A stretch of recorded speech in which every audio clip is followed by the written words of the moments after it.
Imagine being in the middle of chaos.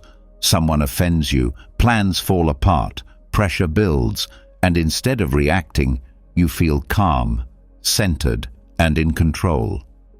Imagine moving through life without being shaken by every small problem, every rude word, or every unexpected change. But tell me the truth. How many times have you let anger take over? How many times have you said something you later regretted, or felt your peace slip away because of something that didn't even matter a day later? The way you handle pressure defines your strength. If you respond with patience, with silence, with wisdom, you remain in control. But if you react without thinking, if you let emotions lead, you give away your power before the battle even begins. Today, you're going to discover 14 Stoic lessons that will help you calm down, say less, and stay strong no matter what life throws at you. These aren't just ideas. They are tools used by warriors, leaders, and thinkers for centuries to build unshakable minds. So get ready, because after this video, your reactions will never be the same again. Before we start, I want you to make a commitment to yourself. Write in the comments, "I stay calm, I stay strong." You won't just be writing a phrase, you'll be training your mind to pause, to breathe, and to rise above. The more you repeat it, the more natural it becomes, until it becomes who you are. So, write it down now, and let's begin. Number 1. Cultivate a deliberate slowness. Slow down. The world around you is rushing, shouting, spinning faster and faster. People are running from one task to another, talking before thinking, reacting before breathing. But you're not here to live like that. You're not here to be another person lost in the noise.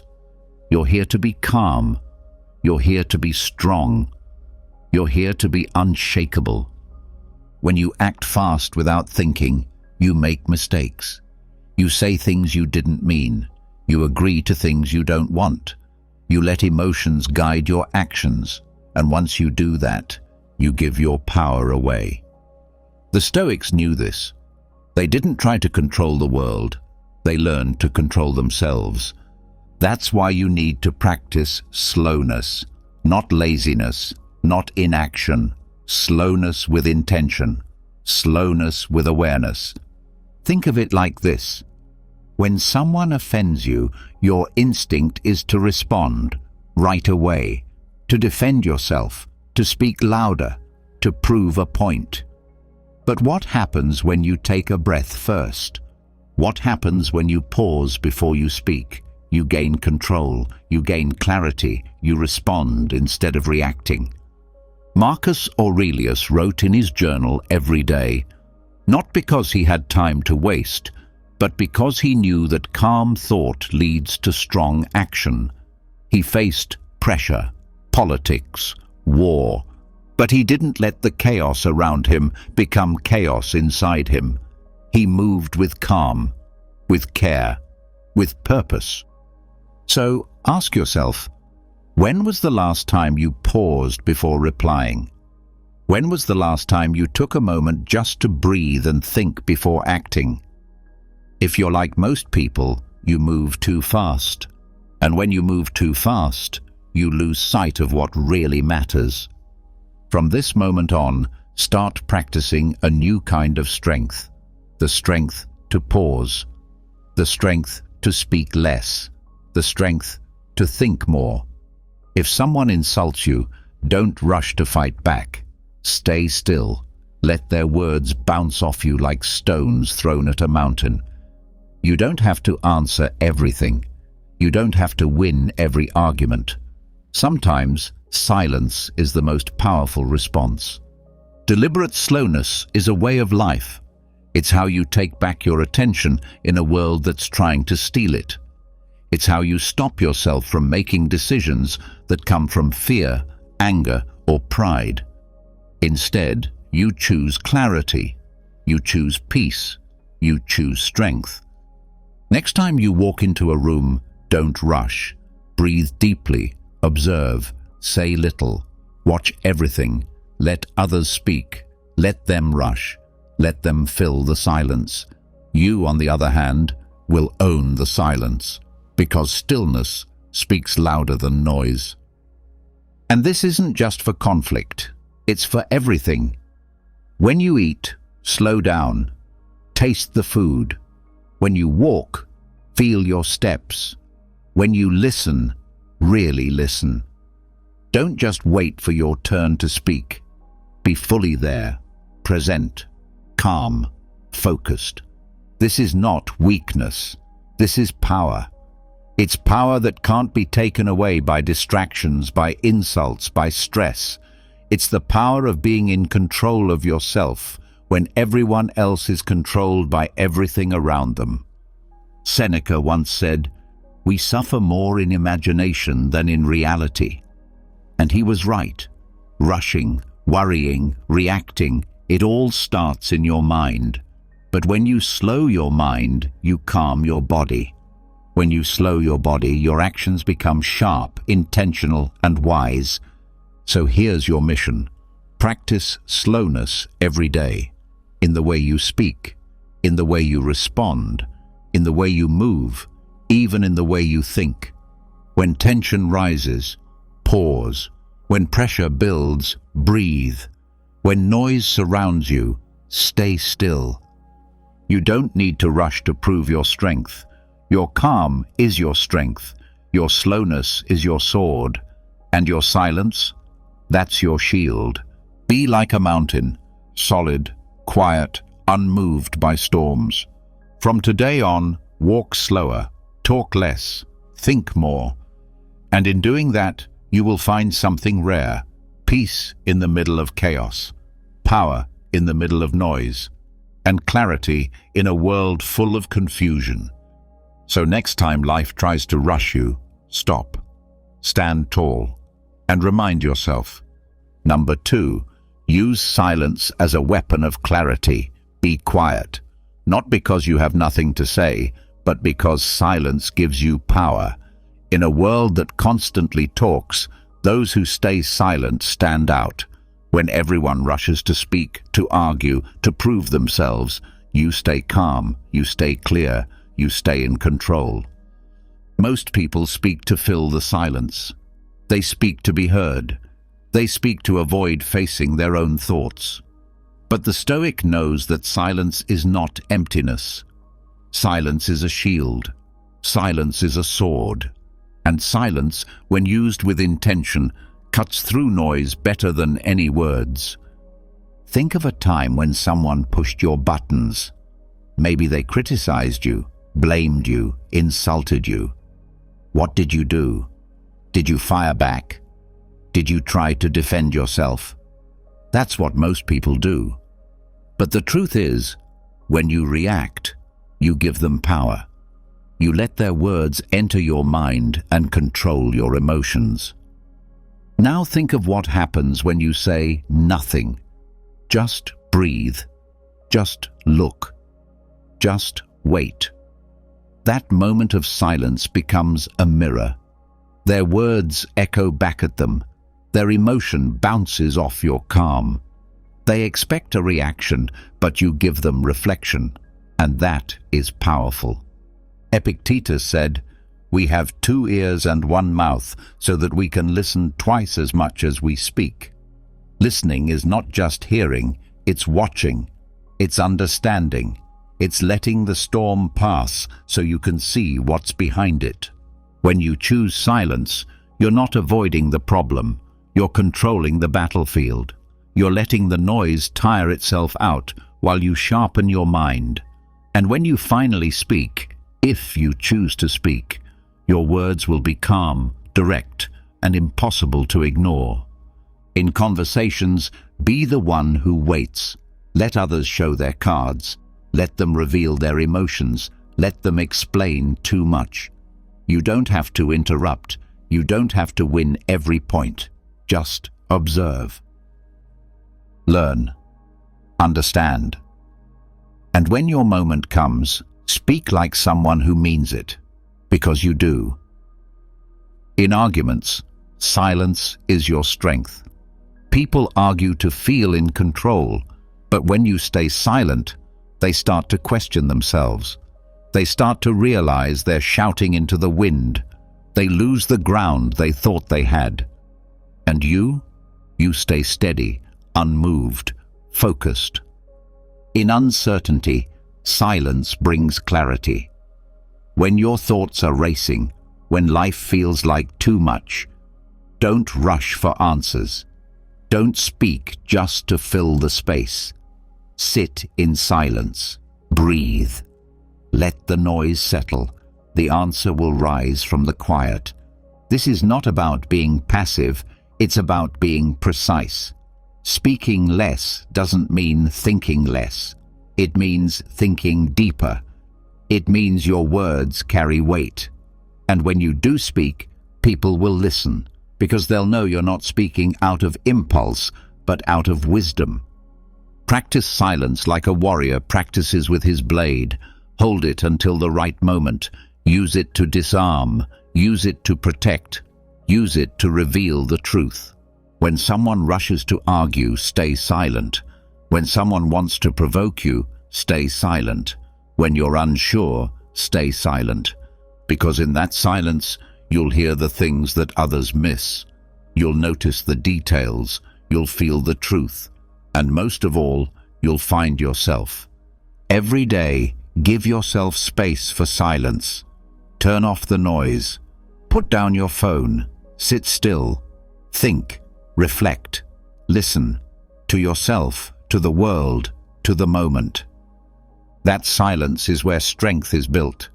That silence is where wisdom is born. That silence is where clarity lives. So the next time you're about to speak, pause.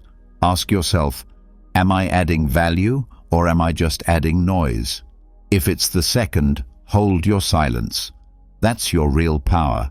From today forward, carry silence like a weapon. Sharp, precise, controlled. Use it when others lose control. Use it when the world gets loud. And watch how clarity follows you everywhere you go. Number 3. Practice premeditation of praise. Get ready, because this one will challenge your ego. It will make you uncomfortable, but it will also make you unshakable. Let's be honest. Everyone wants to be praised. Everyone wants recognition. A compliment here, a like there, applause, approval, admiration. It feels good, doesn't it? But here's the truth. If you depend on praise, you are not free. If you need someone else to tell you that you're enough, you will always be chasing their words, not your own values. So how do you become stronger than that? How do you build a mind that doesn't rise or fall with someone else's opinion? You prepare for it. You rehearse it in your mind, just like the Stoics did. The Stoics called it premeditatio, the practice of imagining things before they happen. Most people use it to prepare for pain, for setbacks, for loss. But today, you're going to use it to prepare for something else. Praise. Because here's what no one tells you. Praise is just as dangerous as criticism. Praise can soften you. Praise can feed your pride. Praise can trap you in the image others have of you. And once you start living for it, you stop living for what really matters. That's why you must train yourself to expect praise and then ignore it. Imagine it now. Someone compliments your work. They say you're amazing, talented, impressive. Your instinct?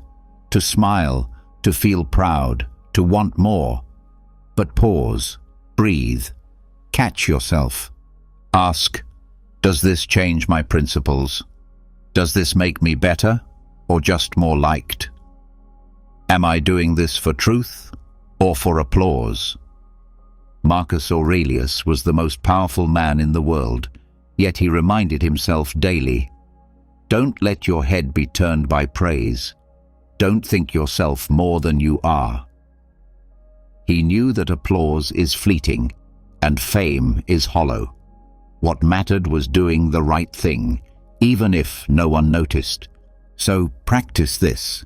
Visualize praise before it comes. Hear the compliments in your mind. Let them wash over you, and then let them go. Don't cling to them. Don't depend on them. Don't let them guide you. You are not your reputation. You are your character. Praise is not the goal. Purpose is. Think of a tree. It doesn't grow for applause. It grows in silence with deep roots, strong branches, and no need for attention. Be like that. Let others talk. Let others clap. But you? You keep working. You keep growing. You stay steady. The next time someone praises you, don't reject it. But don't attach yourself to it either. Just say, "Thank you," and keep moving. Let the words pass through you like wind through an open window. And if no one praises you at all, good. That's your test. That's your chance to prove you're not here for approval. You're here for excellence. Every day, remind yourself, I don't need to be praised to do what's right. I don't need to be seen to stay true to my values. I'm not here to be liked. I'm here to be solid. So prepare your mind, expect the praise, and when it comes, let it mean nothing. Let your purpose speak louder than their words. Let your discipline guide you, not their opinion. Because if you can walk through a crowd of compliments without losing your head, if you can keep working even when no one is watching, if you can choose truth over popularity, then nothing and no one can control you. That's the power of premeditating praise. Number 4. Accept the mask of society without losing yourself. Let's face it, life demands masks. At work, you act a certain way. With friends, maybe another. Around strangers, yet another. Society expects you to smile when you're tired, to nod when you disagree, to say, "I'm fine," when you're not. And that's okay. That's part of being in the world. But here's the danger. Wear the mask too long and you forget who you are underneath. You can play the role, but you must never forget the actor behind it. The Stoics understood this well. They didn't live in caves or turn their backs on society. They were soldiers, emperors, teachers. They went to meetings, dealt with people, played their parts. But they never let those roles define them. They knew that a title is not identity. A job is not purpose. A smile is not truth. You are not the mask you wear. You are the one who decides when and how to wear it. Think about this. Every day you step into a world full of expectations. Speak like this. Dress like that. Think this way. Agree with the crowd. Keep things smooth. Don't shake the boat. Don't stand out. And for the sake of peace, you play along. You go with the flow. That's okay. Until it's not. Because if you forget to return to yourself, you start to believe the act.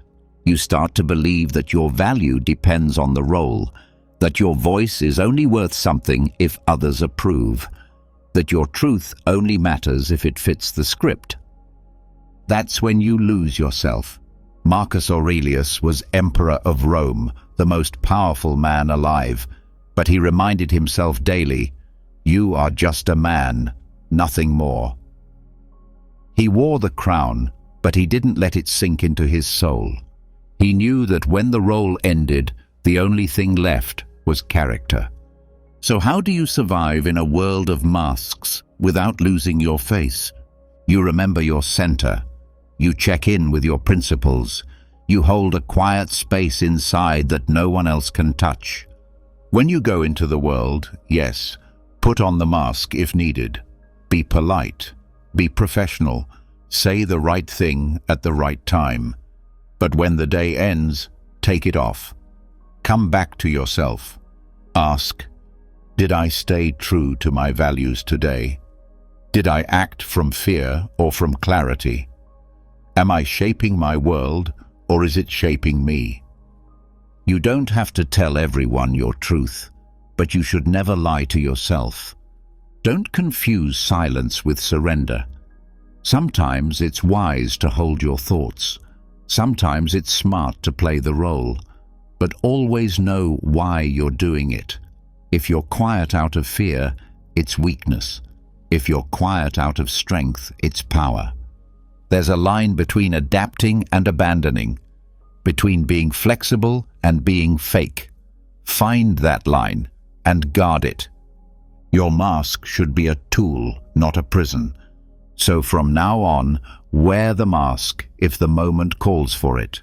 But never forget to return to your own reflection. Spend time with yourself.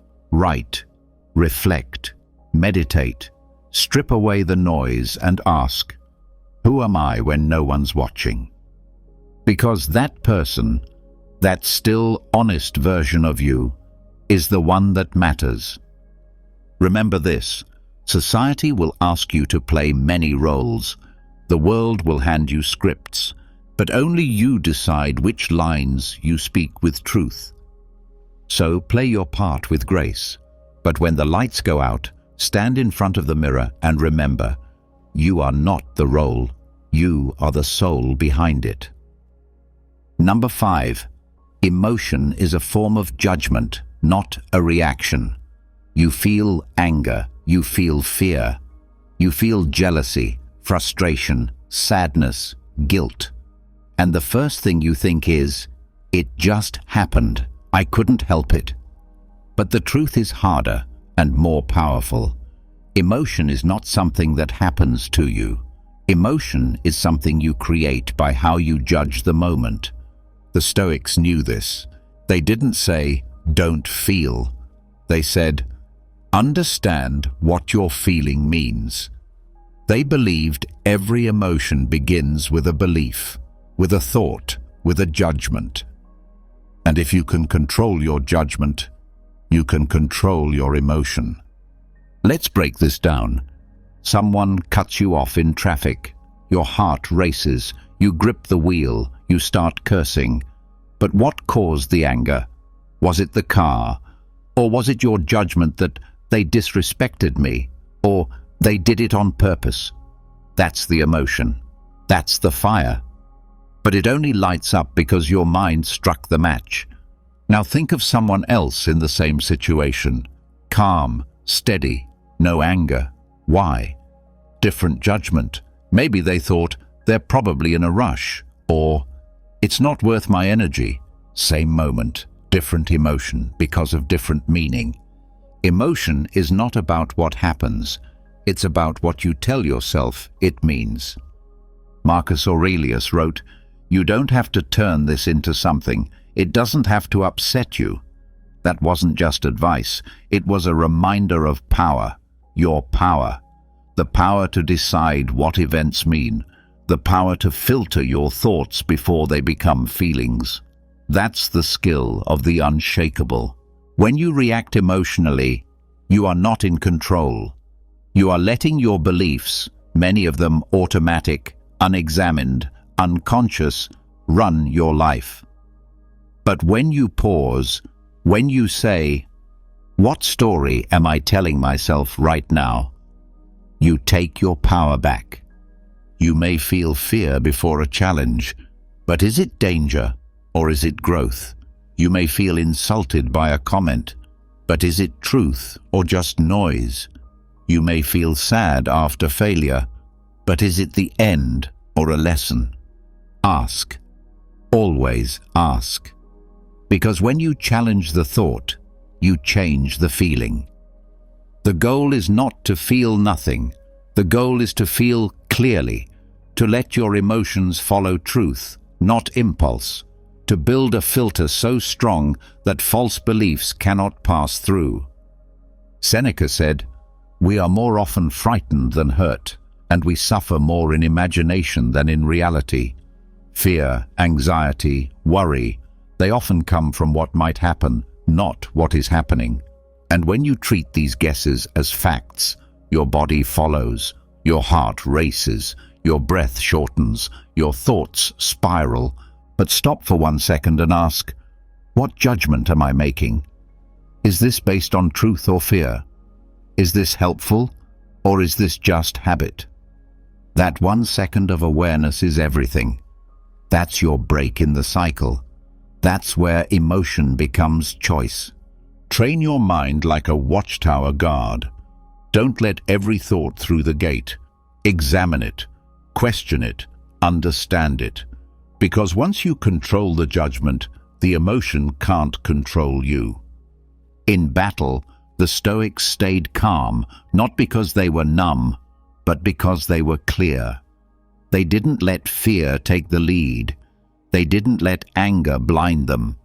They felt, but they felt through reason. They mastered the connection between thought and emotion, and so can you. So next time a strong feeling rises, pause. Don't say, I'm just emotional. Say, what am I believing right now? And ask yourself if that belief is true, or if it's just a story. When you do that, you'll stop reacting. You'll start understanding. And in that understanding, you'll find peace. Number 6. Study your own death as a daily mental drill. Most people don't want to think about death. They avoid the thought, push it away, act like it's not coming. But the Stoics looked death in the eye every day. Not to feel fear, but to feel free. Not to fall into sadness, but to wake up with clarity. Why?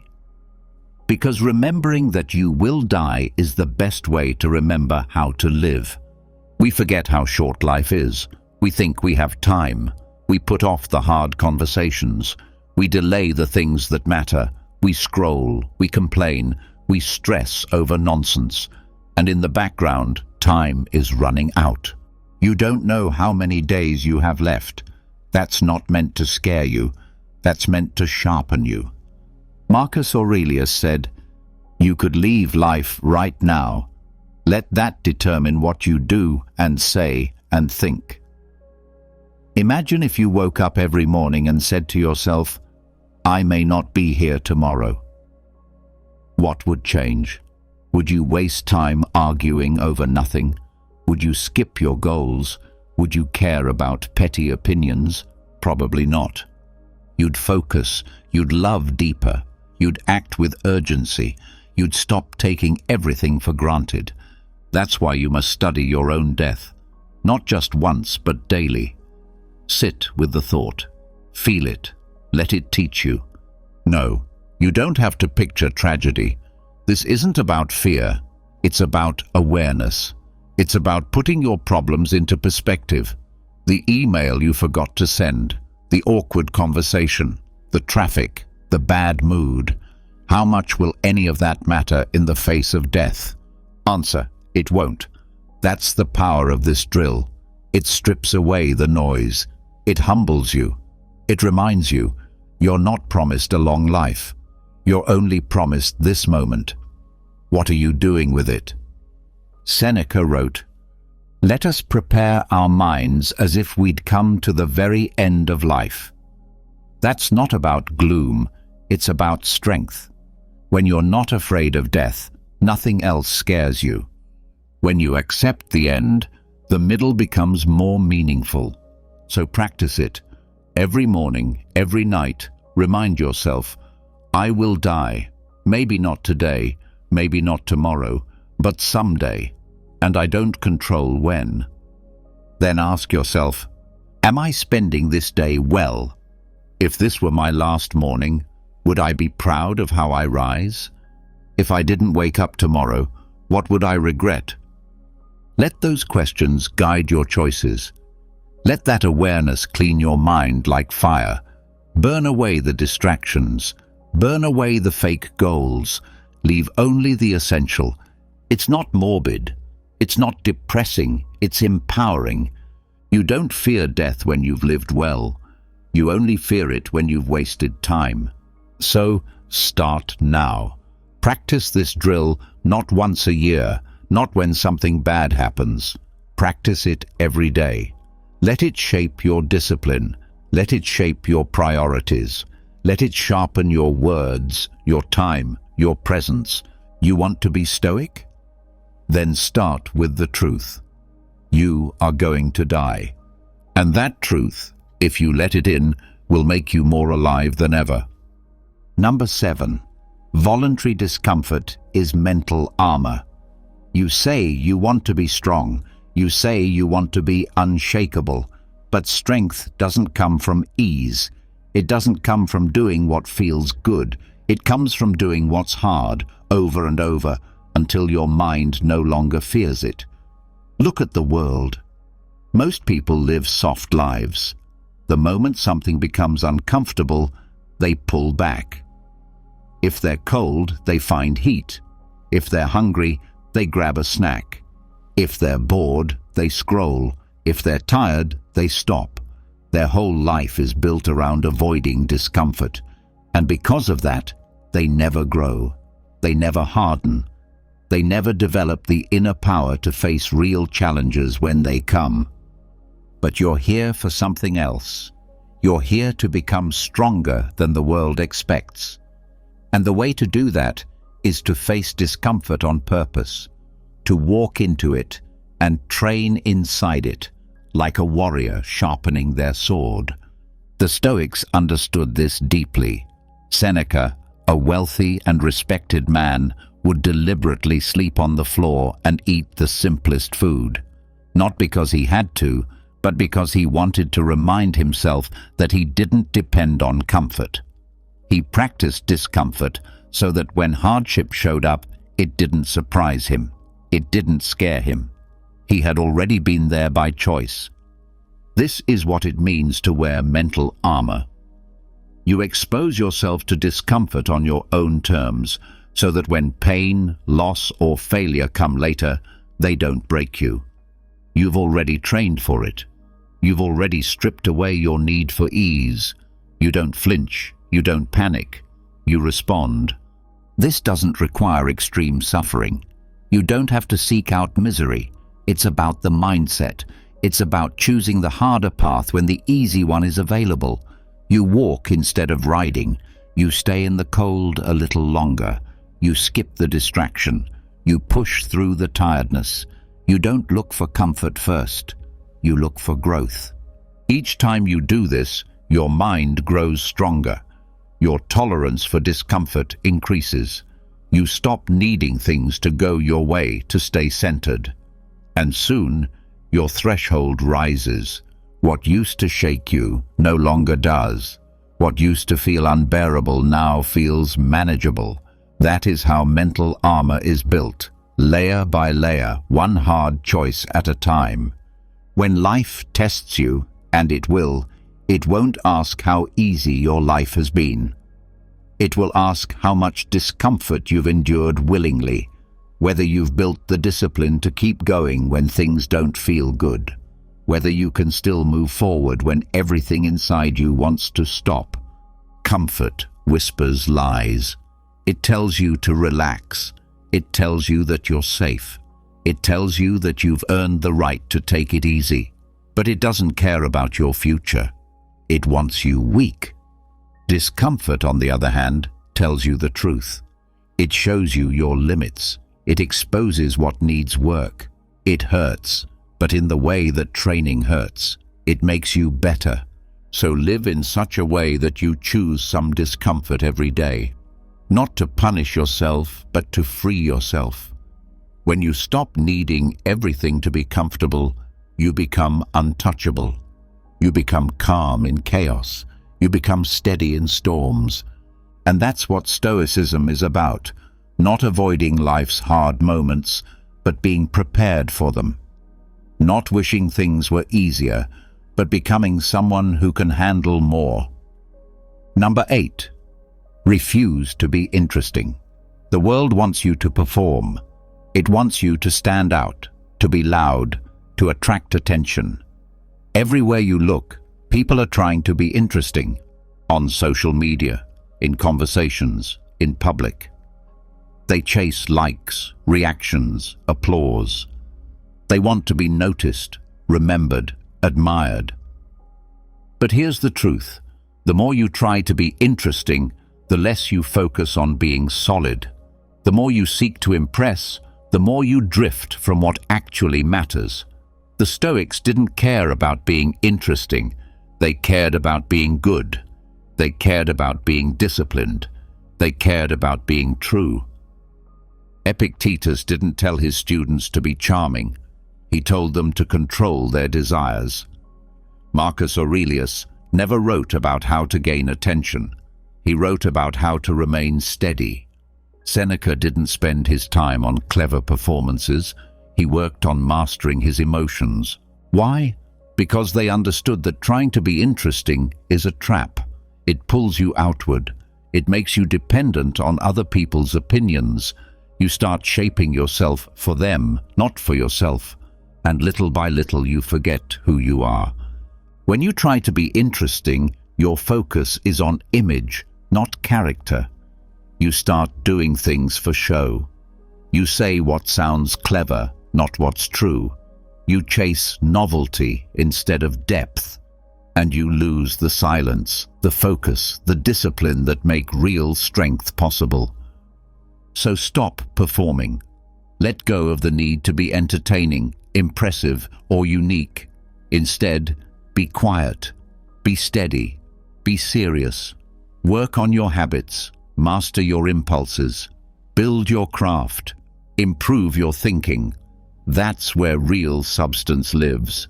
People who are truly powerful don't try to get your attention. They don't chase admiration. They don't need to speak all the time. You can feel their presence because they're rooted, they're focused, they're real. Be like that. Let others be loud. Let them show off. Let them tell stories to impress. You don't have to compete. Your goal is not to stand out. Your goal is to stand strong. That doesn't mean you avoid people. It doesn't mean you hide from the world. It means that your first job is not to seem, it's to be. Be grounded, be consistent, be thoughtful. And if people notice that, fine. If they don't, fine. You didn't do it for them. If you refuse to be interesting, you free yourself. You stop living through other people's eyes. You stop worrying about how you appear, and you start caring about how you act. You stop chasing attention, and you start chasing excellence.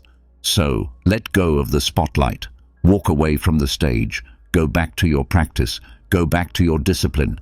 Go back to the work no one sees. Because being interesting fades fast. It's forgotten. But being real, that builds a life no one can shake. Do the work. Stay quiet. Let your character speak. Number 9. Adopt the discipline of the interval. You're not always in control of what happens around you. People interrupt you. Plans fall apart. You get stuck in traffic. You wait in lines. You scroll while time slips through your fingers. But here's what the Stoics knew. The strength of a person is revealed not in the big moments, but in how they use the small ones. Most people waste the in-between. They see the interval as dead time, a delay, a pause before the real thing. They stand idle, complain, fidget, or distract themselves with noise. But the Stoic sees the interval as opportunity, a space to train, a chance to breathe, to reset, to sharpen.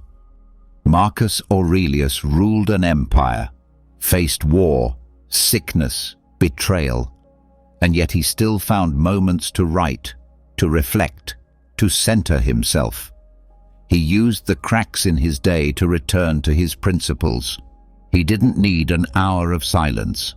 He needed a few clear minutes, and so do you.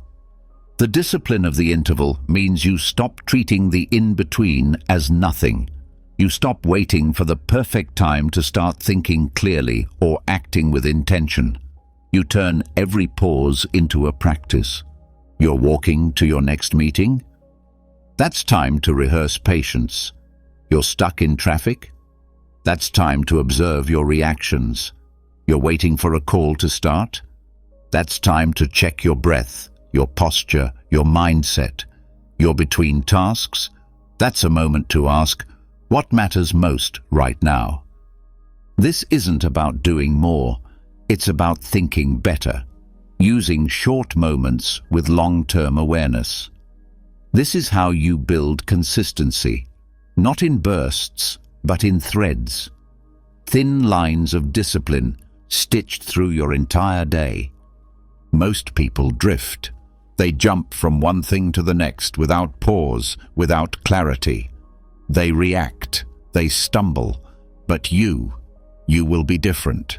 You'll carry stillness with you like a tool. You'll insert reflection into gaps, and by doing so, you'll stay steady in a chaotic world. This is why the Stoics practiced journaling, not because they had time to spare, but because they made time, even in the smallest spaces. Seneca wrote letters between meetings. Epictetus gave lectures in tight corners of time. Marcus wrote to himself late at night, or early in the morning, or whenever the empire allowed a few quiet minutes. You don't need a retreat to live with intention. You need awareness. You need the discipline to catch the moments that slip by unnoticed. You need to see 5 minutes not as just 5 minutes, but as training. When you live like this, your day becomes a workout for the mind. Every pause becomes a place to reset your aim, and every time you do it, you're reminding yourself who's in control, not your schedule, not your circumstances, you. So stop saying, "I'll do it later." Stop waiting for a better time. Use what you have. Use where you are. Adopt the discipline of the interval, because life isn't lived in the big moments. It's shaped in the quiet ones, the ones no one sees, the ones you usually ignore. From now on, turn every gap into ground, every pause into power, every delay into a decision to return to your principles. That's what makes you unshakable. Not dramatic changes, not grand gestures, but quiet discipline, practiced moment by moment, all throughout the day. Number 10. Train in social indifference, not isolation. You're going to be around people. That's life. You'll hear their opinions, feel their energy, be affected by their moods. And if you're not careful, those things will shape you without you even realizing it. You'll start chasing approval. You'll start shrinking to avoid judgment. You'll start performing for the crowd instead of acting from your values. But here's the key. The Stoic does not run from people. He does not isolate himself to find peace. He moves through the world with calm, with strength, with indifference, not toward people's existence, but toward their opinions. There's a difference between isolation and indifference. One says, "I need to hide to stay centered." The other says, "I can be surrounded by the noise and still not be moved by it." That's what you train for. Not to avoid the world, but to walk through it untouched. Marcus Aurelius lived in the middle of power, politics, and pressure.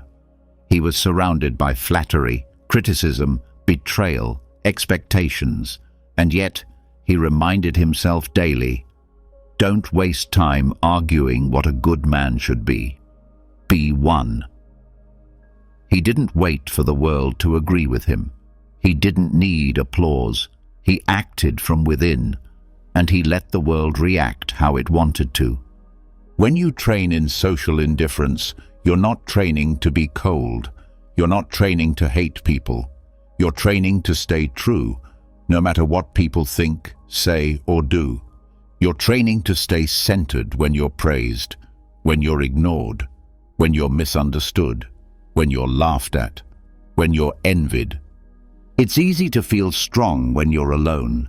It's easy to hold your principles when no one's challenging them, but real discipline is tested in the crowd.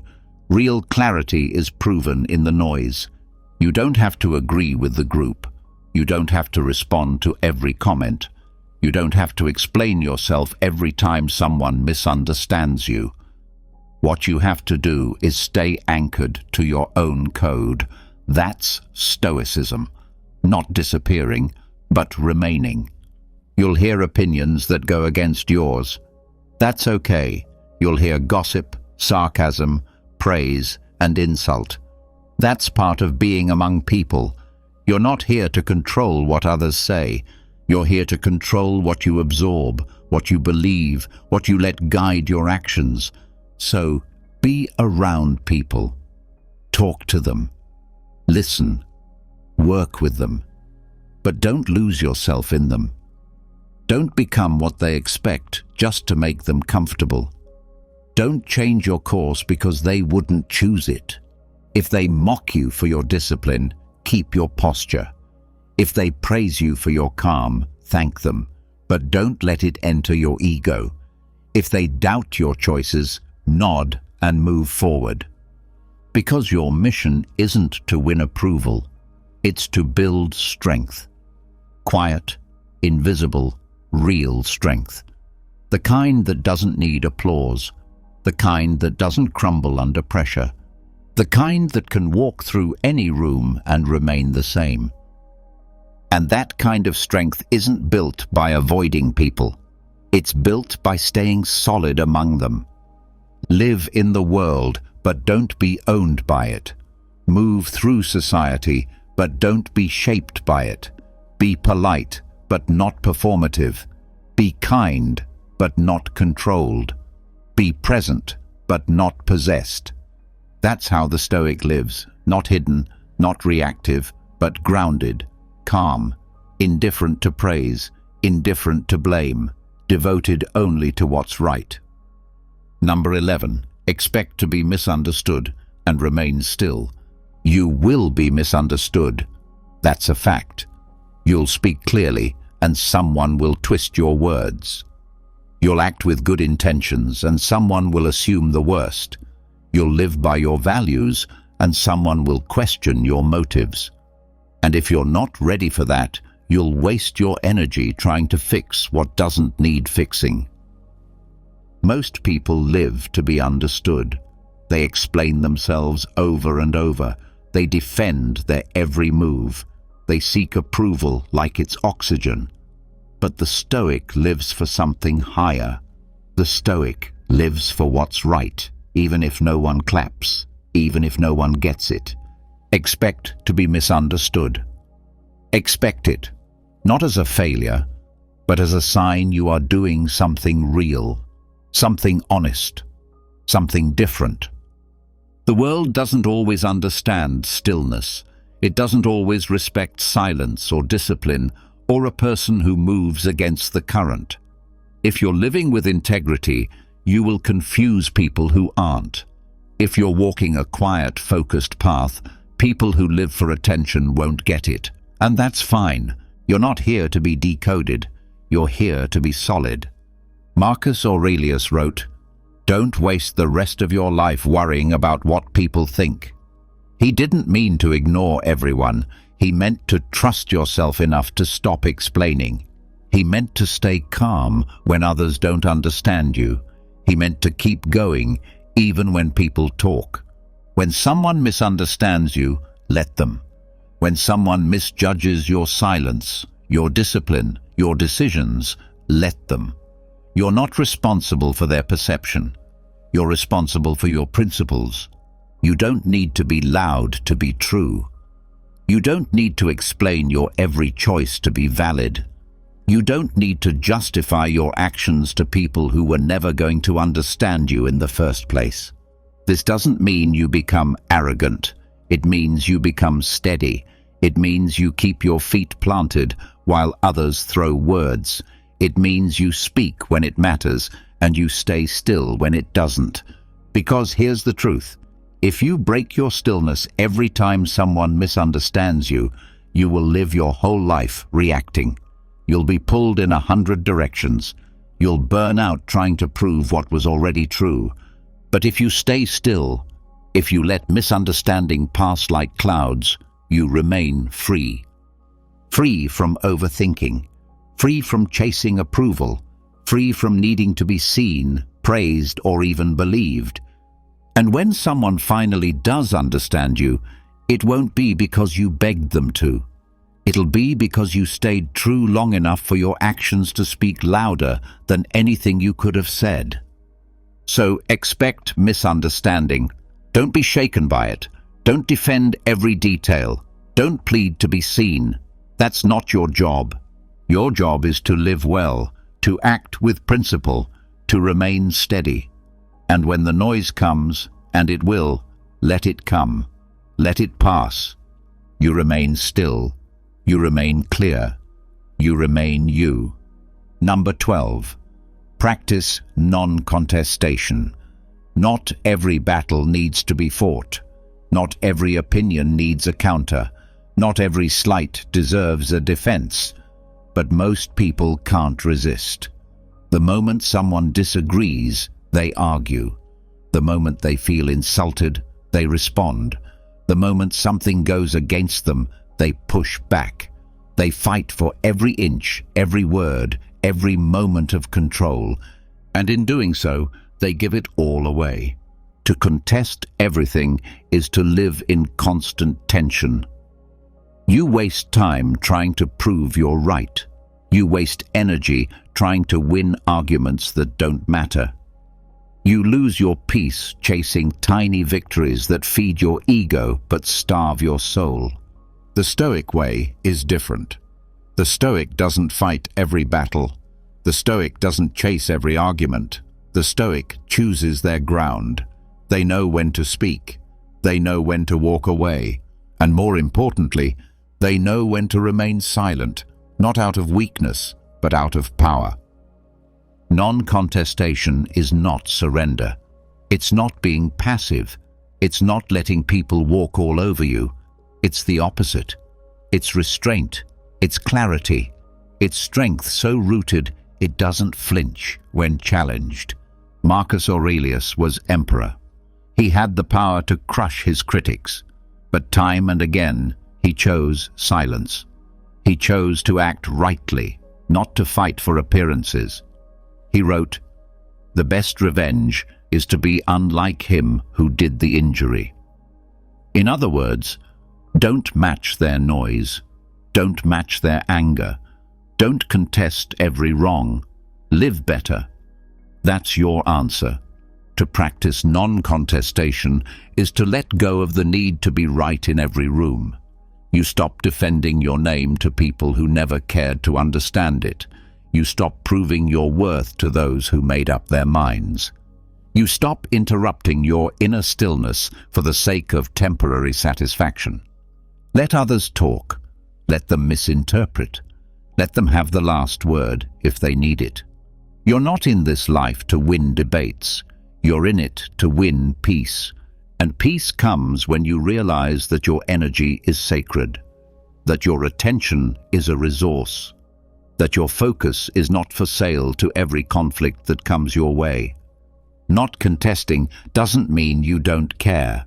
It means you care enough about your discipline, your mind, and your time that you won't spend them recklessly. You know what matters. You know what deserves a response, and most of it doesn't. Train yourself to feel the urge to argue and let it pass. Train yourself to hear the insult and feel nothing. Train yourself to watch the drama unfold and stay unmoved. Not out of pride, but out of principle. You'll find that when you stop contesting everything, you start gaining something else: peace, focus, clarity, freedom. You no longer need to control what others say, think, or do. You just need to control what you allow in. Let others chase every fight. Let them wear themselves down. You will keep your strength. You will keep your silence. You will keep your purpose. And that, more than any argument, is what makes you unshakable. Number 13. Let nature veto your desires. You want things. You make plans. You set goals. You chase outcomes. That's normal. That's human. But the Stoic knows something most people forget. Nature has the final word. The world doesn't move according to your wishes. It moves according to its own rhythm, its own laws, its own timing.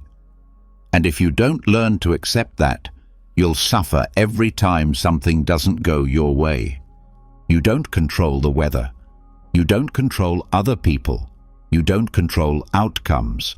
You control effort. You control preparation. You control your own mind. But beyond that, nature decides. Life decides. And the sooner you accept that, the freer you become. When you want something badly, that desire starts to own you. You attach your peace to the result. You say, "I'll be calm if I get this. I'll be happy if it works. I'll feel good if they agree." And in that moment, you hand over your peace to something you can't control. But the Stoic holds desire loosely. They work hard. They stay disciplined. But they accept what comes. If nature blocks the path, they don't cry about it. They change course.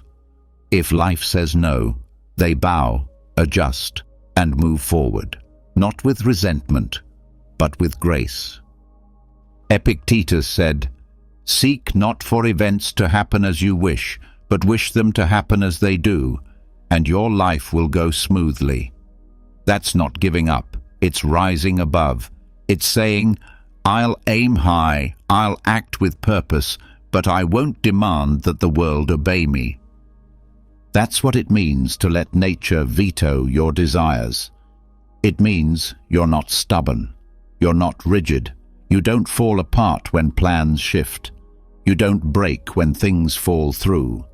You bend, you adapt, and you keep moving. Imagine the freedom of wanting something, working for it, and being at peace whether it happens or not. Imagine the strength of walking into the unknown and saying, "I'll give my best, and I'll accept the rest." That's not weakness. That's invincibility. This is how the Stoic walks through life, calm in uncertainty, flexible in failure, steady in success. Because they've already told themselves, this desire is not in charge. Nature is, life is, reality is.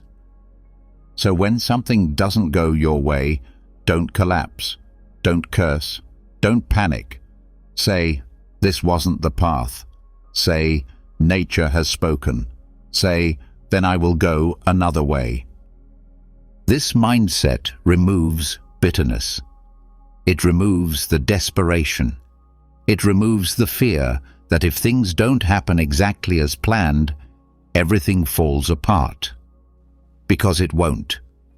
You're stronger than that. You're wiser than that. You're bigger than your temporary desires. Desire is natural, but so is the world's resistance. And when the two meet, it's not a fight, it's a lesson. Every obstacle, every delay, every shut door, it's not against you. It's part of the design. Let nature guide you. Let it redirect you. Let it teach you what matters. And when it shuts something down, don't take it personally. Take it as instruction. This is how you stay calm in a changing world. This is how you keep peace when things don't go your way. This is how you live with your eyes open, your heart strong, and your mind free. Number 14. Observe others as a mirror of your potential failings. You notice things in people, their anger, their pride, their laziness, their dishonesty, their impatience, and your first instinct might be to judge them, to think, "I'm better than that," to distance yourself from their flaws. But a Stoic sees something different. A Stoic sees a mirror. The mistakes of others are not there to make you feel superior. They are there to warn you. Every time you see someone act out of ego, out of emotion, out of weakness, you're being shown what lives in you too. You may not express it in the same way. You may not act on it as openly. But the seed is there. the same human nature, the same tendencies, the same potential to fall. Marcus Aurelius reminded himself often, "When you wake up, expect to meet people who are rude, selfish, jealous, ungrateful." But he didn't say this to look down on them. He said it to remind himself not to become them, to see their flaws as a reflection of his own battles, to train himself to stay above them, not with arrogance, but with awareness. That person who loses their temper in traffic, that could be you tomorrow if you let your frustration go unchecked. That person who lies to avoid blame, that's a version of you if you stop holding your integrity close. That person who complains about everything, that's who you could become if you stop practicing gratitude. Other people show you the paths you must avoid. They reveal the habits you must not allow to grow. They remind you how easy it is to fall if you're not careful. So watch them, but watch yourself through them. This isn't about shame. It's about humility. It's about realizing that we all carry the same weaknesses inside us. The only difference is how we manage them, how we train them, how we stay conscious of them. It's easy to think, "I would never do that." But the Stoic says, "If I am not careful, I could." That shift in thinking is where strength is built. Because the moment you believe you're above something, you stop guarding against it. When you observe someone being arrogant, ask yourself, where does pride still live in me? When you see someone acting out of fear, ask, where do I still let fear drive my choices? When someone lashes out, ask, have I done the same when no one was watching? Life is always showing you the human condition, in others and in yourself. Use that. Let it sharpen your awareness. Let it fuel your discipline. Let it be your mirror. This is how you grow without judgment. This is how you stay grounded. This is how you remain vigilant, not just in action, but in thought. Because what you see in others today, if left unchecked, could become you tomorrow. So walk through the world with your eyes open. Watch not to condemn, but to learn. Study the anger of others to understand your own. Study their ego to shrink yours. Study their weakness to build your strength. That's the Stoic way. Not pretending to be perfect, but staying humble, alert, and constantly aware of the fight within. The world is your classroom. People are your teachers, and their mistakes, those are the lessons that keep you sharp.